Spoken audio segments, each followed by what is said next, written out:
Welcome to This Week in High School Sports. I'm Teresa Whipple here with Steve Willits. Welcome, Steve. Thank you, Teresa. Good to be back. It is, and we're going to talk about basketball, and finally we're into spring sports, even though we did have snow last week, like I predicted. First day of spring sports, yes, the by the way. first day That of was spring interesting, sports, yeah. I know. But before we do that, thank you so much to Sean Richards of Red Onion Burgers for sponsoring our show and helping us showcase the athletes and coaches and programs in the Edmonds School District. So, Steve, what about basketball? Yeah, we wrapped up the basketball season over the weekend. State championships were going on in Tacoma and Yakima. Spokane, too, for that matter, but those were the smaller schools.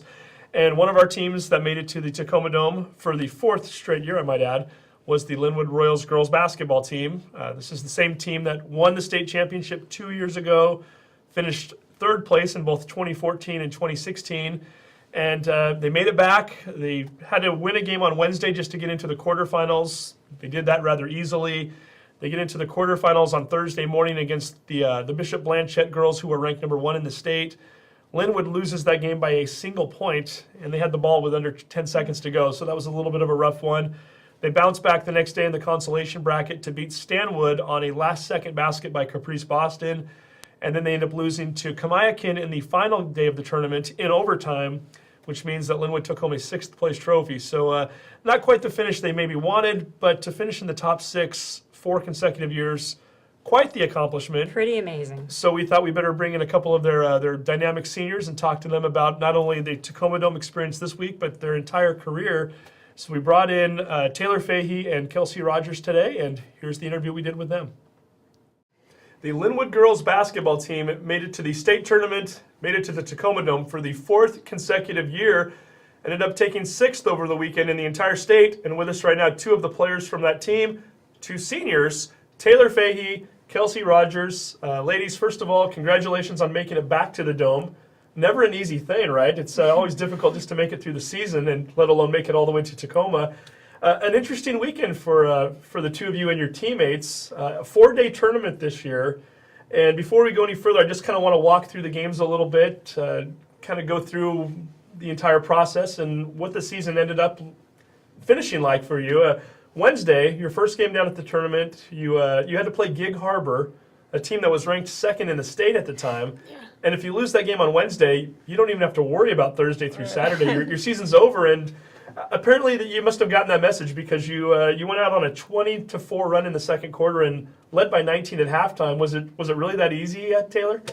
I mean, it just felt good. We were definitely in our mojo because we came out knowing that it could potentially be our last game, and we went out fighting. We were like, there's no way. We can't let this be our last game. So we definitely went out strong. Now, Kelsey, that was one of those games where you led by 3 at the end of the first quarter, and then you really kind of turned it on in the second quarter. Was there that moment in the game where you thought, yeah, we've got this one. This one's not going to be too difficult? Did you kind of know it or sense that maybe even in the first quarter? Yeah, a little bit. You definitely can't get too comfortable, but once we started playing and getting our mojo, we felt a good rhythm. So we had it. And you ended up winning that game 57-29, so rather easy. And then the tournament gets a little more difficult. You move into the quarterfinals, and this is where it becomes a double elimination tournament. Once you lose a game, you can't win the state championship, but you can still place and get a trophy. And you end up drawing in your first quarterfinal game the number 1 ranked team in the state at the time, Bishop Blanchette. And boy, what a game that was. 4-point lead at halftime. I know Caprice Boston had a big first half with 17 points. She scores the first 5 points of the third quarter, so she's got 22 at that point. Kind of a back and forth game. You fall behind by 10 points with about 3 minutes to go, and then all of a sudden you wake up a little bit. You score 9 straight points and even have a chance to win it at the end, but you come up just a little bit short. Taylor, for you, I mean, it's going to be a kind of an unusual situation. You guys had a 17-game winning streak going into that game. Not used to being down by 10 with about 3 minutes to go, but you put up a fight. Yeah, we definitely did. It was tough to be down. I mean, it always is tough to be down. So you're down 10, and we kind of it was never like, oh, we're out of this. I mean, we all had positive energy. We were thinking we can still be in this. There's still a game, and we made that 9-point run, so it showed. Kelsey, any surprise for you knowing your team as well as you do? I mean, it's a lot of teams, and you see it time and time again when you get down to a tournament like the Tacoma Dome. A team falls behind by 10 points, and they kind of pack it in or they kind of fold. I mean, and you guys never stop fighting. I mean, any surprise for you knowing your team as well as you do? Not a surprise. We aren't one to give up, but when you have won 17 games in a row. Losing isn't really in your mind, so you're going to do whatever you can to try and get the win. Now, what was the mentality like after the game? You obviously at that point you know you can't win a state championship anymore, but you still have a chance to get a trophy. Taylor, did you get the impression from your teammates that they were going to be ready to go the next morning, knowing that their tournament wasn't over yet? Yeah, it was tough. There were some tears in the locker room. I mean, you lose by 1 point. It was a tough game. We went down fighting. But Coach Brent, he said, you got to let this one sting a little bit because it's going to let us come back tomorrow fighting because you have to come back tomorrow. You can't let it hurt too much because then you won't be ready for tomorrow. And he said there's still games that we have to play. There's still a tournament that we can, not win, but there's still, we can still play, so we need to do this. So. Sure. And Kelsey, for you, you find out shortly after that your opponent the next day is going to be Stanwood. Mm-hmm. Wesco rival, you certainly don't, and you've already beaten them twice this year, right? So it's, you're going in for the third time. They're going to be fired up to try to knock you out of the tournament. Yeah, exactly. Does that give you extra motivation knowing that, hey, it's, obviously a lot of times teams maybe you can kind of sense that the energy's kind of been taken out of them or they don't really have the adrenaline going into that consolation round, but does it help get you a little more fired up knowing that it's a Wesco opponent? Yeah, definitely.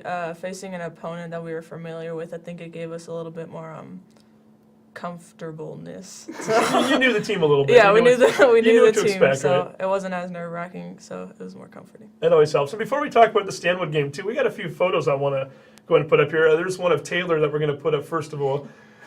Taylor, just playing in the Dome. I mean, what's the experience like? It's not like playing in a high school gym, is it? No, it's not. It's unreal. There really aren't words to describe it. I mean, it's so loud. That's one of the things. Like, you hear the other side of the gym, all the band playing and everyone yelling, and you hear your side. You just can't really process the sounds, and it's just amazing. I can't put words to it. Yeah, and you've got to do it a few different times too. And then we've got a picture of Kelsey we want to put up here also. An action shot from the game against Kamiakin, which we'll talk about in a minute. But Kelsey, you getting another one of your blocks. I mean, you seem to kind of do a little bit of everything, not only over the weekend, but just throughout your career. Give me your feeling on just playing in the Dome and what it means to be there and just the magnitude of it. Right. No, it's definitely a special place to be playing. I know we're very fortunate in how often we've been able to be there, and I know a lot of teams aren't able to make it that far, so it's a pretty special feeling. Sure. And then I want to put up another picture here, too. You weren't the only two seniors on the team. There's 5 of you this year, so obviously it has a special meaning for them as well. We've got a picture of Maddie Morgan is in that picture. There's Kelsey right next to her, Caprice Boston, Riley Walsh, and then Taylor. Just for the 5 of you to have a chance to play down there again together, I've got to think, Taylor, for you, it's kind of a big moment. I know it's obviously the entire team is one big unit, but you always feel a tight camaraderie with your classmates, don't you, knowing that it's your final time down there. Yeah, so very true. You feel that with your teammates that you've been, because I've been to the Dome with them. Well, for me, 3 years, for her, 4 years. So the first year she went without any of us, right? But the next 3 years the next 2 I was with Caprice, Riley, and Kelsey, and then this year with Maddie. It was awesome to have my senior teammates there with me. So I want to talk a little bit about the third game of the tournament now. This is where you're in the consolation bracket, and we're going to put up a pretty cool picture in a little bit here, but I'm going to hold off on that for a moment. You play Stanwood. Again, you've beaten them twice. You need this win in order to move on to Saturday and have a chance for a trophy. Mm-hmm. You're down by 6 going into the final quarter. A little bit of a surprise for some people, I would imagine. And then all of a sudden you start to mount a little bit of a comeback. Taylor, were you a little surprised knowing that you've beaten Stanwood twice, that you were down by 6? Yeah, I mean, they definitely came out fighting. Like Coach was saying, they were able to prepare for us. And we were thinking, okay, there's things we could change, but there's not much we should since we've beaten them twice. But they definitely had the time to, there's things they could do to improve to come out against us, and they've played us twice, so that's an advantage to them. And so being down, it was kind of like, oh no. But again, we never hung our heads. We never thought we're out of this, because just like Blanchette, you just go down fighting. So we definitely had that big run, and Caprice's shot was sweet. Yeah, nice segue. We were going to talk about Caprice's shot. I think we're going to put up a photo of that right now. Caprice Boston, who had a huge tournament all around and had a huge senior year. Game-winning shot at the buzzer. This is the finger roll, if you will, as the time's about to expire. Kelsey, what did that play mean to you guys? Was the play called for Caprice? Was it just one of those things where she just happened to be open or saw a way to get in the lane? What was going on there?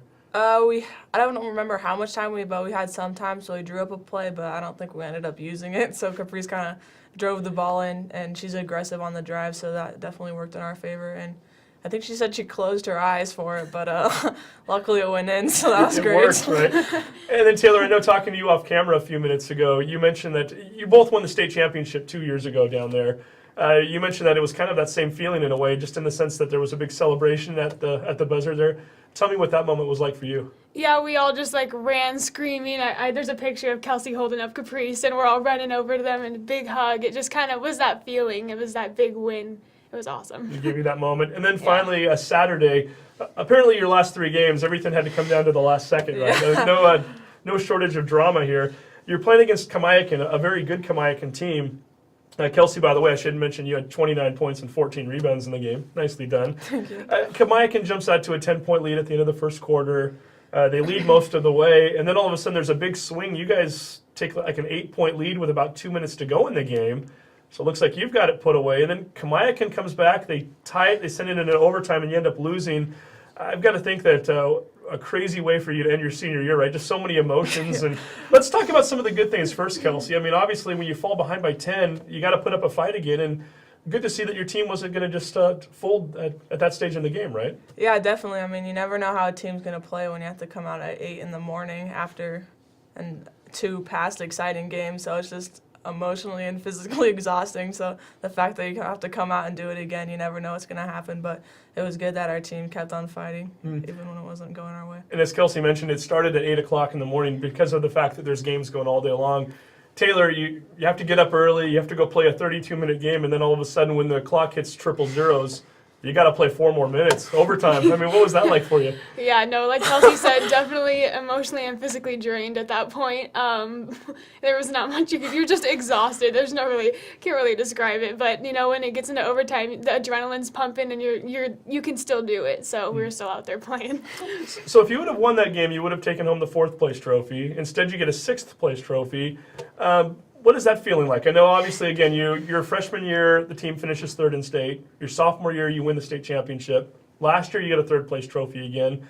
I mean, is it kind of a downer knowing that it's a 6th place, or do you take some pride in knowing that, hey, we did something that most schools can never even think about?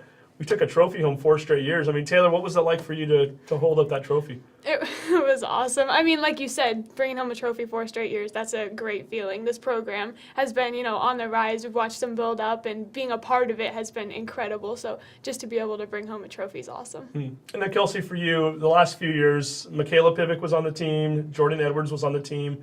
You were obviously a starter for that majority of that run, so I mean, you were definitely playing a vital part, but maybe there was a little sense that, well, with Michaela and Jordan, it's easy to win a state championship, or it's easy to finish top 3 or Right. whatever. Was there a little something extra, or did you kind of feel a little more pride knowing that you kind of proved everybody this year that, hey, this group of girls can get it done too. We can still make it to Tacoma and make a nice run. Did you take a little more pride out of that, knowing that was the case? Yeah, definitely. In past years, we've had other people to take the lead for us, but this year, the seniors, we were the leaders, so people were looking for us to step up. So it's definitely felt like a bigger accomplishment to know that we had played a bigger role in that. Now, I mean, when you start to look at things here too a little bit, this is a team that new coach this year. Coach Hudson comes in after Coach Edwards steps away. You start off your season 2-3. Everybody's kind of questioning at that point. Maybe they're not the same Lynnwood from the past, and then you go on a 17-game winning streak. So when you kind of look over the season and you reflect on it, I've got to think, Taylor, that's got to be a source of pride for you too, knowing that you put together that nice run. You went through Wesco, your conference, undefeated. You win the conference, you win the district championship for the 4th straight year. What are maybe some of the key moments for you this year that you're going to take away when you think back on your senior year and your team? It's definitely thinking about, you're right, that big run, like how we had 17-game winning streak. When we came out, and it was a rough start for us. New coach, we had lost 2 of our very, very big players, Jordan and Michaela. And a lot of people doubted us. That's what we've always been talking about in the locker room after the game. We were thinking, everyone doubted us, but we made it to the Dome, and we took 6th place. Like, it's just a great accomplishment, and I'm very, very proud of our team. As well you should be, absolutely. Hey, one other thing I wanted to mention about the Tacoma Dome, and it's kind of the behind the curtain, if you will, the things that people don't normally get to see when they go to a game. When you get down to Tacoma, you have a host family that usually takes care of each team, and the WIAA designates people, and then they're able to put in requests for teams. You've had the same host family for 4 consecutive years, and Kelsey, you've been on varsity for 4 years. Taylor, you for 3. Tell me a little bit about that experience and what they've meant to this team when you've been down there. It's John and Nikki, is that correct, Yes. Kelsey? And they, I guess they own a restaurant too, is that right? Yeah, topside bar and grill. Delicious food. Okay. Very good. And so when you're down in Tacoma every year, do they? How do they take care of you? What exactly does the family do with you? So we have a team dinner with parents and staff, and we eat at their restaurant, and they serve us really good food. And they kind of just provide us with a nice environment to meet up and hang out with everybody. And this year they provided manicures and pedicures for the team. Very So nice. they spoil us. They're very nice. Taylor, tell us about that a little bit. So after one of the games, what was the? Shoot, what day was that? That was after Blanchett. Friday. Oh, never mind. It was after Friday. Okay, so yeah. So Friday, we got, so we had been there the night before for a dinner, which was great food, like Kelsey said. And then the day after, he said, "Oh, we have a surprise for you guys." We're like, "Oh my gosh, what is this?" And we drive there again, and he had set up a mani-pedi for everyone to get one, and it was just awesome. We got to do it with our team. We got to have our soaking, just sitting there relaxing. He said after a tough game, he wanted us to have something to relax. So I Very was nice. like, So it's more than nice. just basketball, right? Yeah. Does the WIA give you any swag? Do you get shirts, any kind of gear for being at the state tournament, or is that pretty much the treat right there, the dinner and the mani and pedi? I mean, you can buy the sweatshirts Sure. at the WIA, but they don't But there's nothing provide given to you. anything. No, Sure. yeah. Makes sense. And then the other thing that I thought was kind of funny, and we touched upon it a minute ago with the Kamayakan game, but really just the luck of the draw a little bit for you also. Your 4 games over the course of Wednesday through Saturday, I think it was, 10:30 start time, 10:30 start time, 9 a.m., 8 a.m. Are you guys used to playing basketball in the mornings? During the season, you play at 7 o'clock at night. What was that like for you? Was that a little bit awkward? Does it take you out of do you have routines that you normally go through during the course of the regular season? And how did you change those up, Kelsey? I mean, usually, when we're playing at home, we get a shoot around, have time to watch film, get some dinner. But when you have an 8 a.m. game, it's kind of sleep in, then get some breakfast and get ready to go. You don't have a lot of time to do stuff. So Taylor, what time is the wake up? What time does the alarm go off for an 8 a.m. 8 basketball game? a.m. we were up at 6 6. eating, and then we had to be at the Dome by 7. 7. Yeah. And I have a Snickers bar before every game, so I was eating chocolate very early in the morning. I was like, oh man. But yeah. Hey, whatever it takes, right? So again, great time at the Dome, and we should also mention, Kelsey, you were one of the 5 players selected on the all-tournament team, given to the 5 best performers throughout the course of the tournament. So congratulations on that. Thank you. So now we start to look a little bit ahead. Springtime, you both play other sports too. Tell me a little bit about what that's looking like for you. Taylor, we had you in studio last year with Riley Walsh. Yeah. So we know you've got a doubles partner who's back also on the tennis team. Are you and Riley going to be teaming together again? I believe that's what's going to happen this year. I'm very excited. We start tomorrow. So, Okay. yeah. No time off for you. 1 day break. This is my break. So, yeah. And then for you, Kelsey, tell us a little bit about your track season coming up. What are you participating in there at track? I throw, mostly shot put, kind of discus, but mostly shot put, and the girls program won state last year, so trying to get close to that again. And you lose a couple of key performers from last year's team, but you've got some folks back too. Malia's back, Rita's back. So yeah. are we going to have another good track season for the Royals? What are we expecting? I think so. That's the goal. That's the hope anyway? Yeah. Okay. And then looking forward for colleges for both of you. You both want to play next year. I know, Kelsey, I'll start with you since you've already signed your letter of intent. You're heading up to Western Washington. Yes. What went into that decision, and how long have you been talking to them for? I've been talking to them since freshman year, so definitely for the past 4 years, and I always just got a good vibe from them, and I was able to build a relationship and experience their program, and I went to a few of their basketball camps, so I just got to really experience what that environment was like, and I really liked it, so I signed as soon as I could the start of my senior year. And we should mention too, you're not the only family member that's going up there next year. No, my twin sister will also be joining me there. Very cool. Yes. And the other kind of nice thing for Western Washington for you, and this, I think we saw this last year when Coach Edwards was still the coach. His daughter Jasmine was playing at Central Washington. The GNAC tournament for college takes place over at St. Martin's, which is not too far from the Tacoma Dome. It's down in Lacey. I know he broke away after one of the games last year to go watch his daughter play. Your Western Washington Vikings were playing down there. So after one of the games this past, I guess it was the Saturday game, your final game, Yeah. you hung out for a little bit, and then you headed down to watch your future college team, right? What was that like for you?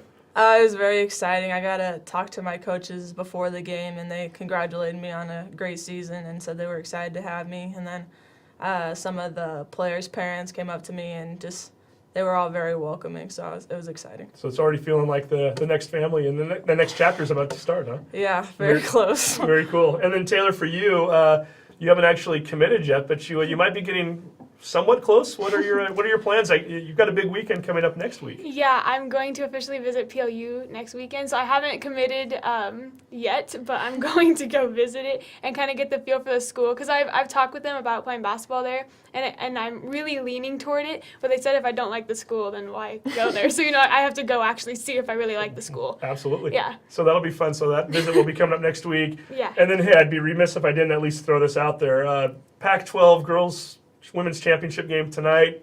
Oregon State versus Stanford. Either one of you have a rooting interest in the game? Oregon. I mean, Maybe. I'm just kidding. no. Yeah, no. Oregon State. How Definitely. Michaela Pivick, who was your teammate last year, is now starting at Oregon State and having a phenomenal year. So she's Yes. playing at the Key Arena Sunday night for a right to win the Pac-12 championship. How much fun has it been to see her play this year? I mean, have you had a chance to go watch her when she was in town, or have you watched her on TV a lot? I know you're obviously busy with your own basketball time, but what's that been like for you this year? I'll take it. All right. I haven't been able to see her live. I'm trying to go to the game tonight, but we'll see how that goes. But I've definitely watched her a lot on TV, and she's just doing awesome. She's killing it. She's making big plays, and I can see she's fitting in really well with the program, so it's exciting. Sure. Taylor, have you had a chance to watch Michaela play it? Or is it? Same situation. I've watched her on TV a lot. I kind of want to go tonight. We're trying to go tonight. We haven't figured that out yet, so. Surprised that she's having this kind of a year as a freshman. I mean, we knew she was dominant, not even close. So you just expected it from the get-go. Yeah. So- She works so hard. She can do anything she wants so to determined, do. so determined, and such a good ball player. So from one alum to two future alums here, and again, it's been a lot of fun watching all these ladies play for the last few years. And again, congratulations on great careers. Top 6, 4 years in a row. Not too bad. So, hey, Kelsey, thank you very much for coming in. Taylor, thank you. Thank you. And we congratulate you on not only a great basketball season, but everything else you've been doing. And we'll be following them in tennis and track in the spring this year. Well, I have to say I'm going to miss watching those young ladies play. They have been amazing athletes, but the Royals, I'm sure, will continue to have good times. Yeah, and it's just so awkward. You watch those girls play for so long, and it goes quick. I mean, I remember just watching Kelsey, and I interviewed her on the floor at the Tacoma Dome after winning the state championship as a sophomore 2 years ago. It's kind of hard to imagine where the time has gone, but it's been an absolute pleasure and an honor, and great success for them. And they do have a lot of talent returning next year, so I have a feeling the Royals are, we haven't heard the last of them, but for Taylor and Kelsey and those other seniors, congratulations on what was a great career. Yeah, you bet. And now Mount Lake Terrace also was at the state tournament. The boys did make it to the state tournament. Again, Mount Lake Terrace now a 2A school, going down in classification. So they went over to the Yakima Sun Dome. They went over there Wednesday morning. I should say they went over Tuesday night. They had a 9 a.m. Wednesday morning game, and that was a loser-out game. So they needed to win that game in order to get into the double elimination quarterfinal tournament, which started the next day. They played North Kitsap, and early on it looked great. They were ahead 19-11 at halftime. Yes, that's a basketball score, a little bit of a defensive Low game, score. if you will. Yeah. So they were ahead 19-11, and they were feeling pretty good. And unfortunately for them, North Kitsap came back and won 34-30. So the Hawks season ends, but nonetheless a very successful season for them as they made it to the state tournament for the first time, and I guess it was the last 4 years. Yeah, well, a lot of those games were close. The Lynnwood games too, and it's always hard. Like we said earlier, somebody has to lose. Yeah, and when you get to the state tournament, there's not really an easy game, if you will. No. Everybody is there for a reason, and you win some, you lose some. That's right.